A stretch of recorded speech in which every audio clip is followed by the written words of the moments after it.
Hello friends, welcome back. It's me Mayank. This is my fifth video on high frequency math questions for all the exams. Today we will see a special case of inequality. तो ये cat 2020 का question है और normally ऐसे questions cat में पूछते नहीं हैं. ये कैट के लेवल से बहुत ही एक टफ क्वेश्चन है और ऐसे क्वेश्चन नॉर्मली हम जब आईआईटी जेईई का प्रिपरेशन करते थे तब ऐसे क्वेश्चंस पढ़ते थे.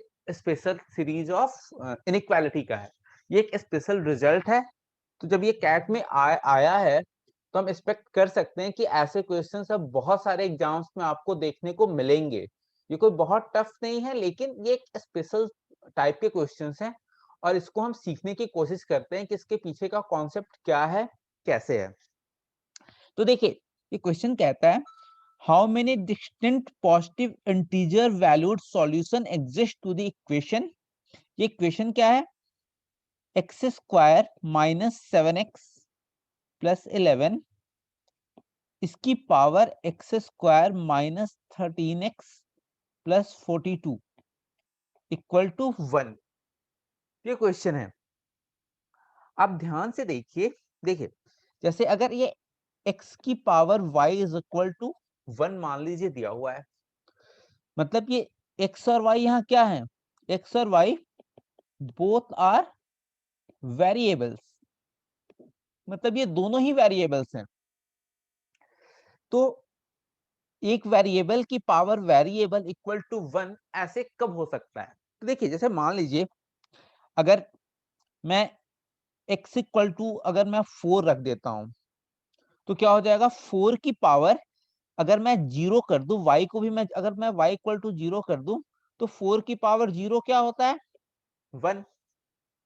अगर मैं x के बदले 5 रख दूं और y अभी भी 0 है तो इक्वेशन क्या हो जाएगा?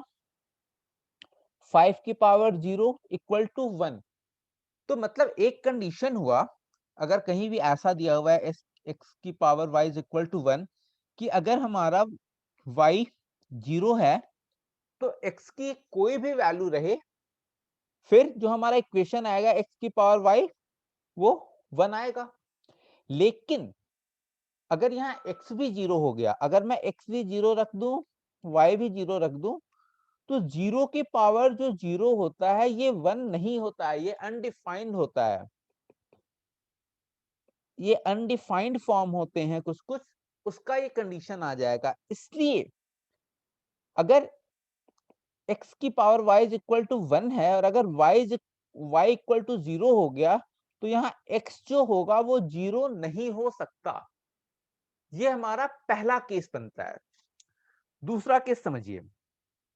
अगर क्या था हमारा x की पावर y इक्वल टू 1, अगर हम x इज इक्वल टू 1 रख दें तो अगर हम x को 1 रख देते हैं तो 1 की पावर, अब इस y के बदले अगर हम 1 रखें, 2 रखें, 3 रखें, 4 रखें, कुछ भी पावर रखें तो क्या आएगा? वैल्यू 1 ही आएगा. अगर 1 की पावर y को हम 5 रख देते हैं तो क्या आएगा? 1 की पावर 5 1 आएगा.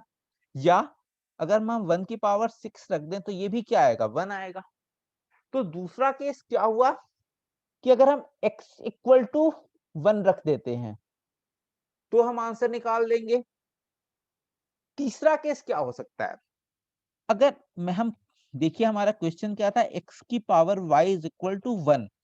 अगर हम x को -1 रख दें तो जब भी हम x को -1 रख देंगे तो देखिए अगर -1 की पावर कोई इवन आ जाए, जैसे यहाँ 2 आ जाए तो -1 की पावर 2 क्या हो जाएगा? 1. -1 की पावर 4 क्या हो जाएगा? 1. लेकिन -1 की पावर 3 क्या हो जाएगा? ये -1 हो जाएगा. तो अगर हमको x की पावर y इक्वल टू 1 में अगर हम x को -1 रख दें और अगर हम इसकी पावर इवन रख दें तो भी हमारा आंसर आ सकता है. क्वेश्चन देखिए कह रहा है how many distinct positive integered value, मतलब यहाँ पॉजिटिव पूछ रहा है, इंटीजर वैल्यू पूछ रहा है कि हमारा आंसर क्या होगा इस क्वेश्चन का. तो हमने ये 3 केस देख लिया. कौन कौन सा? इसको हम एक बार लिख लेते हैं. केस 1 क्या है हमारा? फॉर x की power y is equal to 0 है. तो if y is equal to 0 अगर y हमारा 0 हो गया तो x क्या होगा, x वो सारे नंबर होंगे माइनस कहां, जहां वो 0 नहीं होता है, क्योंकि अभी हमने बताया था कि 0 की पावर 0 को हम नहीं निकाल सकते हैं। ये केस 1 हुआ। केस 2 क्या हो जाएगा, केस 2 हो जाएगा if x is equal to 1, अगर x हमारा 1 है और वहां y क्या हो जाएगा, y फिर कोई भी इंटीजर हो जाए फिर तो कुछ फर्क नहीं पड़ता। और केस 3 क्या कह रहा है, if x is equal to -1, तो जब x -1 रहेगा तो y को क्या होना पड़ेगा, y को इवन नंबर होना पड़ेगा। यही हमारी बेसिक सिचुएशन है। देखिए इसको तो हमने लिख लिया, अब हम इस क्वेश्चन को कैसे सॉल्व करेंगे अब हम ये देखते हैं। तो हमारा क्वेश्चन कहता है एक्स स्क्वायर -7x प्लस 11, इसकी पावर क्या है, x square -13x plus 42 equal to 1। ये हमारा क्वेश्चन है। तो हम सबसे पहला केस क्या किए थे, इसको अगर हम इससे इक्वेट करें x की power y is equal to 1 में, तो हम सबसे पहले क्या किए थे, इस y को 0 किए थे केस 1 में। तो मतलब x square -13x plus 42 is equal to 0 करो। ये एक बेसिक क्वाड्रेटिक इक्वेशन हो गया। या अगर हम, ये क्या होता है, ये सम ऑफ रूट्स होता है, ये प्रोडक्ट ऑफ रूट्स होता है। अगर हम इन दोनों के रूट को अल्फा और बीटा मान ले तो अल्फा प्लस बीटा क्या हो जाएगा, सम ऑफ रूट्स क्या होता है, -b/a, मीन्स माइनस ऑफ -13, मतलब 13 हो गया। और प्रोडक्ट ऑफ रूट्स क्या हुआ, 42, क्योंकि होता क्या है एक्चुअली वो c/a, यहाँ a तो 1 है। तो हमें ऐसा दो नंबर चाहिए जिसका प्रोडक्ट 42 हो और सम 13 हो। तो वो नंबर क्या हो जाएंगे, 6 और 7। रूट्स निकालने के बहुत सारे तरीके होते हैं, वो आपको पता होगा, हम लोग को पता होता है। हम वहां से निकाल सकते हैं ये मिडिल स्प्लिटिंग टर्म से। जैसे एक्स स्क्वायर -6x कर दो -7x प्लस 42 इक्वल टू 0। यहाँ x कॉमन लो, x -6, यहाँ 7 कॉमन ले लो, x -6 इज इक्वल टू 0। तो ये हमारा इक्वेशन क्या हो गया, x -6 x -7 इक्वल टू 0। तो यहां से हमारे x की वैल्यू क्या आई, 6 और 7। ये कब निकाले, जब हमने पावर को 0 किया। तो हमने बात क्या की थी कि जब हमारा जब x की power y is equal to 1 में अगर हमने इस y को 0 कर दिया, यहाँ जो हमारा x है, मतलब एक्स स्क्वायर -7x प्लस 11, ये यहाँ 0 नहीं हो सकता। अब हम यहाँ से x की वैल्यू निकालते हैं।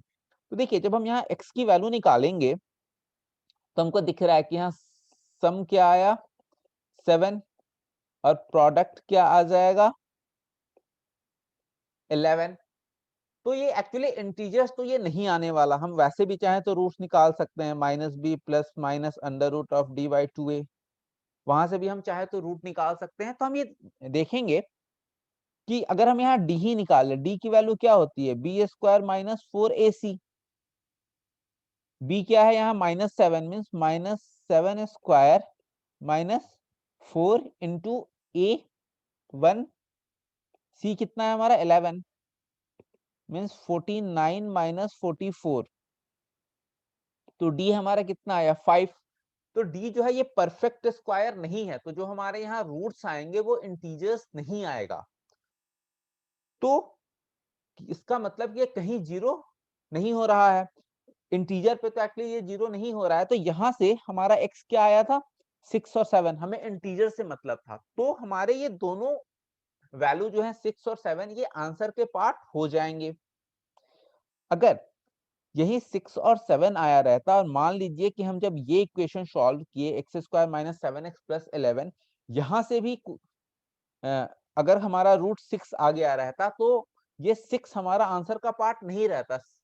उस उस समय हम सिर्फ एक वैल्यू लेते, कौन सा 7। लेकिन चूंकि यहाँ हमारा जो बेसिक है x x कहीं 0 हो ही नहीं रहा है, मतलब एक्चुअली होगा लेकिन हाँ वो कोई इंटीजर वैल्यू पे 0 नहीं हो रहा है। रूट तो ऑब्वियसली जब d पॉजिटिव है तो रूट्स तो आएंगे ही, लेकिन किसी इंटीजर वैल्यू पे नहीं हो रहा है, इसलिए हम 6 और 7 जो हमने y को सॉल्व करके 0 निकाला था, ये हमारा आंसर हो जाएगा। तो 6 और 7 हमारा आंसर हो गया। अब हमें नेक्स्ट क्या किया था, हमने देखा था केस 2 में x इक्वल टू 1 रख दो, मतलब जो हमारा बेस है x square minus 7x plus 11 is equal to 1। अब हमें इसे सॉल्व करना है, तो जब इसे हम सॉल्व करेंगे तो ये क्या आएगा, x square minus 7x plus 11, इधर आएगा क्या हो जाएगा -1, तो ये कितना हो गया, x square minus 7x plus 10 is equal to 0। ये इस क्वाड्रेटिक इक्वेशन के क्या रूट्स हो जाएंगे। फिर अगर आप चाहो तो वैसे ही कर सकते हो, सम अगर हम अल्फा 1 बीटा 1 मान ले तो सम क्या आ गया 7, और प्रोडक्ट क्या आ गया रूट्स का 10। मतलब हमें दो ऐसे नंबर चाहिए जिसका सम तो है वो 7 है, उसका प्रोडक्ट 10 हो, तो वो नंबर्स क्या हो जाएंगे 2 और 5। ये दोनों भी इंटीजर्स हैं, 2 and 5 बोथ आर इंटीजर्स। तो इसका मतलब कि ये भी हमारे आंसर के पार्ट हैं, क्योंकि क्वेश्चन में क्या कर रहा है, पॉजिटिव इंटीजर्ड वैल्यू सॉल्यूशन। तो दो तो हमारे एक है 6 और 7, फिर हो गया 2 और 5, मतलब 6 7 2 5, ये चार तो हमारे पास आंसर हो गए। अब हम देखते हैं तीसरा क्या देखना था। हमने जो अभी देखा था कि x की power y is equal to 1 में अगर हम x इज इक्वल टू -1 रख के देखते हैं, यहाँ एक ट्रिक आता है। देखिए, अब हम पहले इस इक्वेशन को सॉल्व कर लेते हैं। इक्वेशन हमारा क्या है, x square minus 7x plus 11, ये तीसरे केस से यहाँ हम क्या रखेंगे, x इक्वल टू -1। अब हम इसे सॉल्व करते हैं, x square minus 7x plus 11 plus 1, तो ये इक्वेशन किस में रिड्यूस हो गया, x square minus 7x plus 12 is equal to 0। अगर हम इसके रूट को अल्फा 2 बीटा 2 कह दें, तो यहाँ सम ऑफ रूट्स क्या हो जाएगा 7, क्या होता है रूट्स माइनस और b बाई ए, और अल्फा 2 बीटा 2 क्या हो गया 12, मतलब यहाँ दो नंबर्स का सम 7 आना चाहिए और इसके प्रोडक्ट 12 आने चाहिए। तो ये दो नंबर्स कौन से हो जाएंगे, 3 और 4। क्वाड्रेटिक इक्वेशन में अब तो आप देख के बस बता दोगे कि इसके रूट्स क्या हैं। तो यहां से भी हमारे दो वैल्यू आ गए 3 और 4, लेकिन यहां हमें एक चीज चेक करना पड़ेगा। अब देखिए, क्योंकि अभी हमने बात किया था कि यहाँ हमारे रूट्स आ गए 3 और 4। हमारे पहले कौन कौन से रूट्स आ चुके हैं, एक हमारा रूट आ चुका है 6 7, एक हमारे रूट आ चुके हैं 2 5, और अब हमारे रूट आ गए 3 4।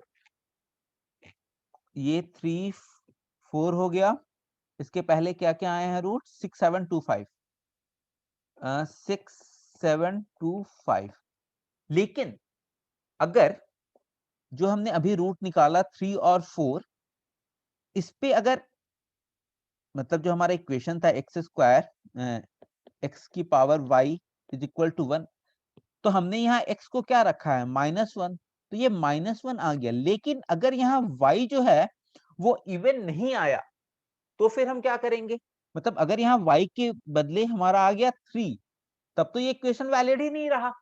तो अब हमने जो रूट निकाला है 3 और 4, उस पे हमें अब y चेक करना पड़ेगा। y हमारा क्या है इस इक्वेशन में, वही जो हमारा पावर दिया हुआ है x square minus 13x plus 42। तो अब हमें x इक्वल टू 3 और x इक्वल टू 4 पे ये वैल्यू पुट करके चेक करना पड़ेगा कि कहीं ये ऑड तो नहीं आ रहा है। अगर ये ऑड आ जाएगा तो वो हमारा आंसर का पार्ट नहीं रहेगा। इसे हम कैसे चेक करें, इस इक्वेशन में रख देते हैं 3 रख देते हैं, मतलब x square minus 13x plus 42 में हम यहाँ 3 रख देते हैं, तो ये कितना हो जाएगा 3 स्क्वायर माइनस 13 इंटू 3 प्लस 42। इसे कैलकुलेट करते हैं 9 माइनस 39, 3 स्क्वायर 9 माइनस 39 प्लस 42, ये कितना हो जाएगा 30 प्लस 42 72। ये क्या है इवन नंबर, मतलब x इक्वल टू 3 जो है वो हमारे आंसर का पार्ट है। वैसे ही जब हम x इक्वल टू 4 रखेंगे इस इक्वेशन में, वैसे वो भी इवन आएगा, लेकिन चलिए हम रख के दिखा देते हैं। जब हम x इक्वल टू 4 रख देंगे तो क्या आ जाएगा, 4 स्क्वायर माइनस 13 इंटू 4 प्लस 42, 16, 13 13 या 13 52 प्लस 42, ये तीनों इवन नंबर ही हैं, तो इसका एडिशन सब्ट्रैक्शन कुछ भी करेंगे तो ये इवन ही आएगा। मतलब 3 और 4 हमारे आंसर का पार्ट है, लेकिन अगर ये पावर जो है अगर वो ऑड दे देता तो हमारे आंसर का पार्ट नहीं रहता। तो बेसिकली हमारे कितने आंसर्स आ गए, 3 4 है ही, 5 6 है ही, 2 7 है ही। तो हमारे इसके total answer different positive integers कितने आए, 6। तो इसका आंसर हो जाएगा 6। तो ये बहुत ही अच्छा क्वेश्चन था जिसमें इनइक्वालिटी के बहुत सारे प्रिंसिपल का यूज हुआ। ये कैट 2020 का क्वेश्चन है। ऐसे क्वेश्चंस पहले कैट में इस लेवल के इतने टफ क्वेश्चन तो कभी नहीं आए हैं, और अगर एक बार आ गया तो हम एक्सपेक्ट कर सकते हैं कि ऐसे आगे भी क्वेश्चंस आ सकते हैं इस तरीके के। और ऐसे 3 या 4 वो स्पेशल केसेस होते हैं, हम उन सारे केसेस को आगे आने वाले क्लासेस में डिस्कस करेंगे इनइक्वालिटी के। ठीक है, फिर कल मिलते हैं कुछ और क्वेश्चंस के साथ। दिस इज मैं शाइनिंग ऑफ।